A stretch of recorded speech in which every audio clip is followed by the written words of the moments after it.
पूर्वी लद्दाख की तनातनी चीन के लिए काफी महंगी सिद्ध हो रही है। भारत के हाथों कूटे जाने के अलावा चीन को आर्थिक मोर्चे पर भी काफी नुकसान उठाना पड़ रहा है और भारत के सख्त रुख के कारण उन देशों को भी चीन के विरुद्ध मोर्चा खोलने में सहायता मिली है जो चीन के विरुद्ध किन्हीं कारणों से भिड़ नहीं पाते थे, चाहे वो वियतनाम हो, जापान हो, चेक गणराज्य हो या फिर ताइवान ही क्यों ना हो। वैसे भी कोरोना और विस्तारवाद की वजह से दुनिया के लिए चीन एक विलन के रूप में उभरा है और इसी के चलते अब चीन की जड़ें यूरोप में ढीली पड़ती जा रही है। जहां चीन दुनिया में अपनी पकड़ मजबूत करने में लगा था, वहीं वो ये भूल गया कि सब कुछ वो हासिल नहीं कर सकता है। और वहीं पिछले वर्ष की बात की जाए तो चीन और यूरोप के बीच का व्यापार 560 अरब डॉलर तक पहुंच गया था। इससे अब आप समझ सकते हैं कि यूरोप का चीन से मुंह मोड़ना चीन को जबरदस्त आर्थिक झटका दे सकता है।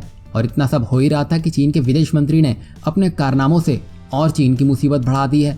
चीन के विदेश मंत्री वांग यी कुछ हफ्ते पहले यूरोप गए थे। तब उन्हें लग रहा था कि उनके स्वागत में पलकें बिछाई जाएंगी, जर्मनी जैसा देश उन्हें सर आंखों पर बैठाएगा। पर हुआ ठीक इसके उल्टा। उनका काम तो बना नहीं और उल्टा अब यूरोपीय संघ ने भी उनके विरुद्ध मोर्चा खोल दिया है। अमेरिका और यूरोपीय संघ की दूरी को बढ़ाने और चीन को यूरोप के और नजदीक लाने के लिए चीन ने 14 सितंबर को यूरोप के नेताओं के साथ एक विशेष समिट का आयोजन करने का निर्णय लिया, जो वुहान वायरस की महामारी के कारण ऑनलाइन होगी। इसके लिए चीन ने अपने विदेश मंत्री वांग यी को एक विशेष यूरोपीय दौरे पर भेजा, जहां वे यूरोप के प्रमुख देशों में शामिल Italy, France, Norway, Netherlands, Germany देशों के नेताओं से अपने लिए समर्थन जुटाने में पहुंचे थे।